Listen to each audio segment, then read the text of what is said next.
Can you, just describe the model and a little bit about the company? Sure. So we're the Honest Company.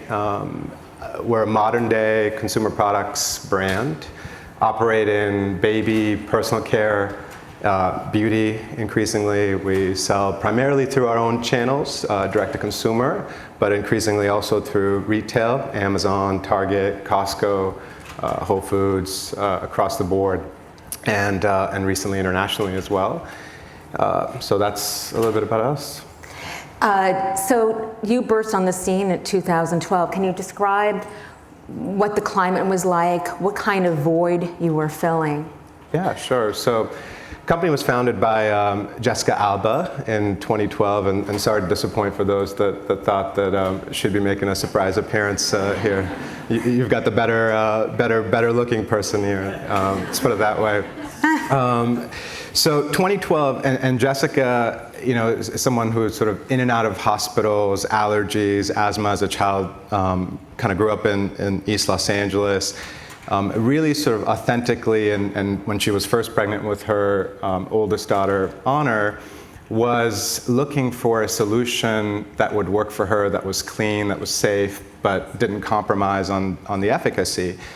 And in all of the research that she did, she really didn't come across anything that worked for her across categories, and in fact had an adverse reaction to a baby-oriented laundry detergent. And when that happened, she just sort of sought out to go create something that was served her needs and served the needs for many. And I think as a parent and as a new parent, there are many times when you really sort of, there aren't many times where you pause and think about all of the things that you're putting on your child or putting on yourself. And for her, this lens of pregnancy, and especially first-time pregnancy, was an aperture into all of the things that we're consuming and putting on ourselves. And so really the brand was created, and the company was created to serve that particular need. I think the other thing is, if you think about the e-com landscape in 2012,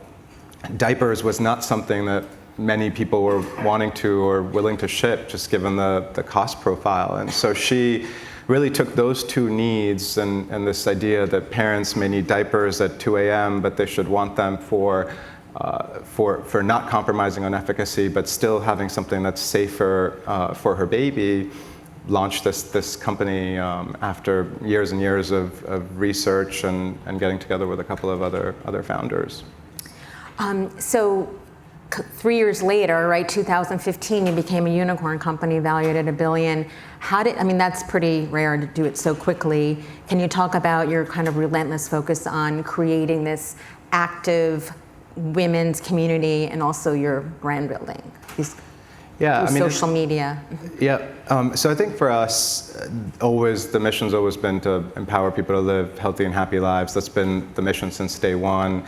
Jessica herself and the founding team had a relentless focus on the consumer and ultimately creating a brand that resonated with our community of moms, and they tend to be millennial and much sort of focused on clean or better for you products, and so we've always sort of understood and had a pulse on the consumer in a way that perhaps some of the larger CPG companies haven't or couldn't because of not having a direct relationship. And so with thousands of customer contacts a day through Facebook or chat or phone, we keep a really, really close pulse on what the customers want, what they don't want, what they like, what they don't like. And I think that's been the most powerful mechanism to build the brand over time and ultimately sort of lead to valuation outcomes that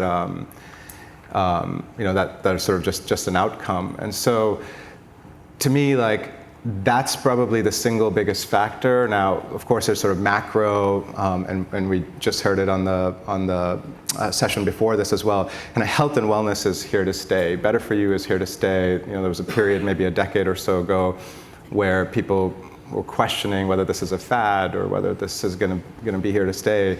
I mean, the chances that my kids, for example, in this next generation, are going to go back to eating not organic food are 0 to slim. And so we think about this movement in personal care very akin to sort of the movement in the food category 20 years ago, where organic was just a corner thing at a store in Austin, and you can't walk into a Walmart without seeing organic sort of everywhere. So there's sort of macro trends, but there's also really a focus on the consumer that we've had and building a brand that's been special. And I think it's also interesting, and maybe you can tell the audience that it's not just higher income shoppers that the brand resonated with, right? It was. Yeah.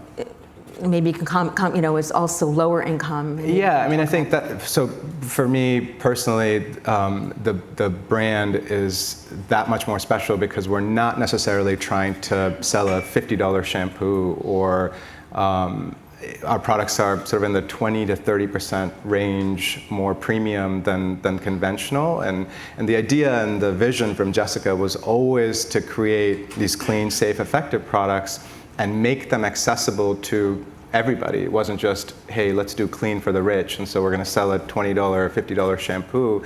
And so the idea is to build something that is accessible to every sort of demographic in the U.S. to start, and increasingly internationally. And so that's, I think, why it's you see that in our consumer base, that while the brand is aspirational, and a lot of people want to sort of build aspirational lifestyle brands, the core demographics for us tend not to be $200,000 households, but much lower than that. And at the end of the day, like, this is a mom stretching to put something better on her child, or believe that it's better for her child, for the expense of an extra Starbucks latte a month, and that's really not a big price to pay in our minds. So obviously, it's been widely reported that you hit a number of stumbling blocks, right? From recalls to mislabeling and some litigation. Just kind of summarize some of them, and how did you rebounded from it? So, what are some of the lessons that you learned from it? So for us, you may or may not know, but yes, ingredient labeling issues. We've had litigation. I think when you have someone like Jessica involved with the company, it just tends to be higher profile and attracts a lot of attention. To me, the challenges can't really define you. You learn from them and you grow, and it's been a phenomenal ride. I've been there since 2014. And to have seen the changes that we've made, and the focus and the prioritization, and kind of a revisit to the strategy and a revisit to the consumer, we have really kind of grown from it. And I'd say there's a number of areas we've altered, but the single most important one, and for those of you that are building direct-to-consumer brands out there, you've got to have a relentless focus on R&D and quality control. You can create all of the perception and the marketing, or get the celebrity endorsements or the influencer and the Instagrams of the world, but consumers are smarter today than they've ever been in the history of consumer products. And so there's more information, there's research, it's at our fingertips, and so making sure that this kind of value proposition to the consumer, it was important 150 years ago, it's still important today, that people believe that every penny or every dollar that they're spending is absolutely worth the juice, the package, and whatever it makes them feel. Whether you're selling a $50 shampoo or a 30-cent diaper, it ultimately comes back down to the trifecta. And one of the earlier mistakes we made was not focusing on that quality control or having that R&D, and it's too many things too fast, and it sounds very cliche, but you've got to focus and make sure that the stuff you're putting out there, you understand exactly what's in it, what's not in it, why you made those choices. You got to make sure the basics of things, like the packaging shouldn't fall apart, are just as important, whether you're starting a direct-to-consumer brand or you're a $100 billion consumer products company.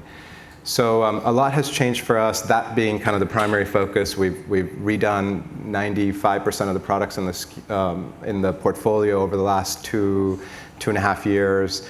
And it's sort of paying dividends. We've got a lot of momentum. We're the #1 natural diaper brand in the country. We're the #1 natural baby personal care brand in the country, and close on wipes, but not at the #1 position. And increasingly now with beauty and skin products as well, launching nationally. So you've got to get that basic part right before you do or try to do many other things. So what about now? You're really, you started as an online, company, but you're expanding, right? Physical. You've been really pushing the partnerships with physical stores. Can you tell us a little bit about your strategy? You're expanding this summer, right, with international. Yeah. So for those that may not be aware, in 2012 we launched.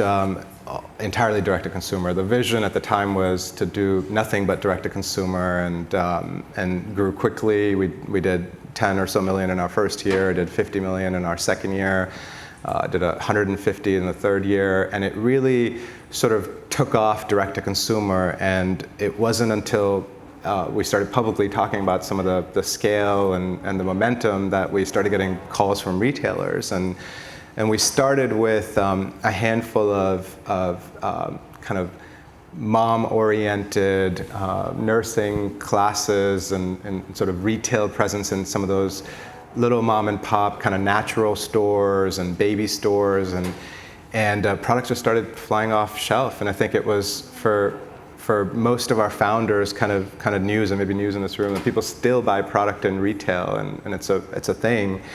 And then Target came knocking, and we launched in 2014 nationally with Target across 1,800 doors, and it really sort of allowed us to represent the brand in a way with a 4-foot section and a portfolio that educated the consumers that weren't aware of what we were doing, what we were about, and the like, and that momentum is sort of carried through today. And in terms of what's coming in the pipeline, we've now rolled out nationally with Walgreens. We're in about 7,000 Walgreens stores across the country with baby. We're rolling as they're doing. Walgreens is redoing all the stores. We're rolling out with beauty and a couple hundred doors a week starting now.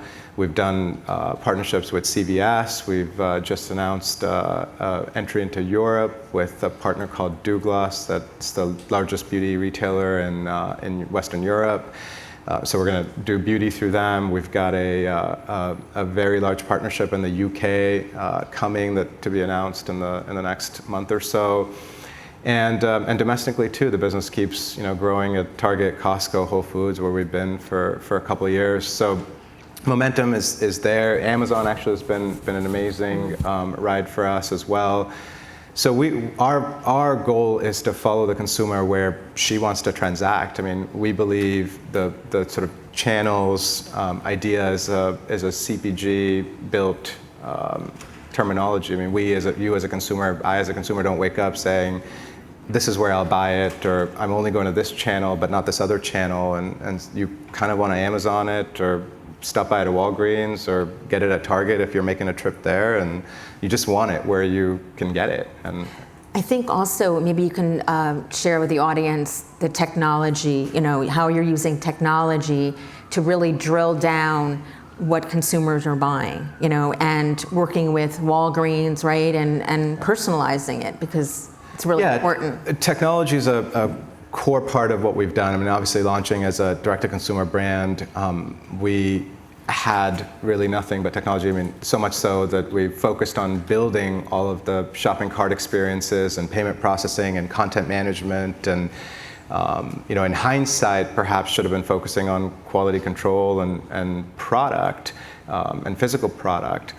But you fast forward to today, we're in the midst of kind of re-platforming the entire site, and there's a bunch of tools available today, a lot of them here around shopping experiences and what you can do. And we've moved from being kind of custom builders, because I think there's this belief, and again, for those of you that are starting direct-to-consumer businesses, the more you build, the more valuable you'll be, because you'll get a technology multiple. And I am completely of the opposite view, that the sort of outcomes are going to be driven by how powerful your brand is, and technology is a piece of that to create the perception and the marketing, but it isn't the be-all and end-all. And so for us, we're focused on being master integrators of a bunch of different people's technologies, and the fabric that weaves all that together for us is data. And I know, again, sounds super cliche, but it's a very powerful tool when you're actually doing it. So, for example, on the data front, we have a pulse, as I said, on who's buying what, and we know you're Ann and you're living near a Target store that's 5 minutes away from your house, and your child is about to go from this diaper size to this other diaper size, and so you're probably going to need to switch a car seat, and we can get you a Graco $5 off at your local Target coupon delivered to your inbox. And that works tremendously well for Target, and why we love it is because Target will turn around and say, great, thanks for doing that, we'll give you an end cap for 52 weeks out of the year. Doesn't exactly work that way, but you get the point. It's really taking the power of that data and actually using it. And so we can call our Target buyer and say, hey, we're about to do this new launch with you in store. We already know, even though you have data and we have data, where our consumers or where people are more likely to buy this scent versus this other scent. And so it's extremely powerful to use data in that way with all of the partners, whether it's Walgreens or Target or what have you. And then two other things I would say about technology. Make sure that right from the outset you've got some of the non-sexy stuff like your backbone set up well, because if you're going to scale with retailers, none of that's possible without having the right infrastructure in place. I've inherited an ERP that we're in the midst of redoing because it just can't support the growth and scale, and that's super important, as well as I said at the outset, like, don't try to build everything. There's an amazing suite of technologies out there. Find ways to sort of use and integrate, and only build if you really, really, really need to build.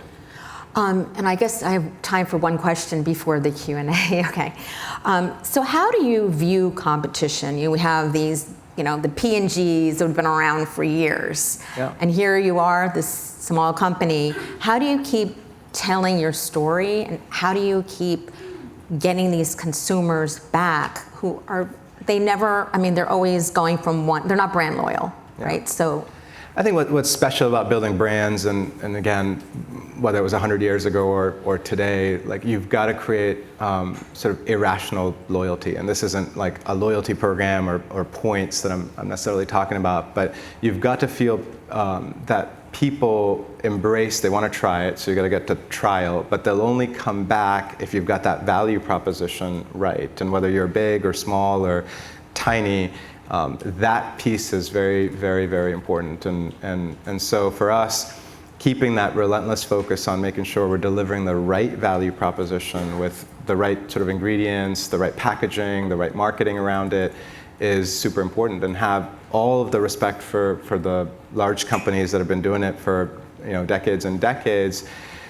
You've got to also remember the categories we operate in are $50-60 billion of addressable market, and so there's space for big, there's space for medium, there's space for small, and a lot of these categories needed reinvention, and we're sort of humbled to be a part of it and have built something of a couple $100 million in scale, which isn't trivial in CPG. So I think one last question I think everyone would want to know is, it's been widely reported that Unilever passed on acquiring your company. Is there another acquisition on the table that you're interested in? Yeah, I mean, I think for me, again, if you put your head down and you focus on building a great company, it sounds super cliche, but I've seen it for 5 years at this place. You focus on building the right brand, back to the value proposition, you understand your consumer, you are focused in the categories you're prioritizing, you're focused on sort of distribution, not just sort of planting flags in many different places. Our hope and aspiration is to build an iconic global brand that's around for decades after most of us are around. And if you do that, then good things just happen and come your way. So whether it's a public financing event or some sort of M&A exit, we're really not focused on that other than sort of building a powerful brand, and I think good things will follow. Okay. Hi, Jim Silverman, Convenience Kits International. Mohammed, you mentioned about the coupon redemption with Target. Everyone seems to, want to get that magic potion with coupon redemption. You were able to do that. Could you explain a little bit about that? And obviously, it must have been successful if they're going to give you end caps and other things. So could you just expand on that a little bit?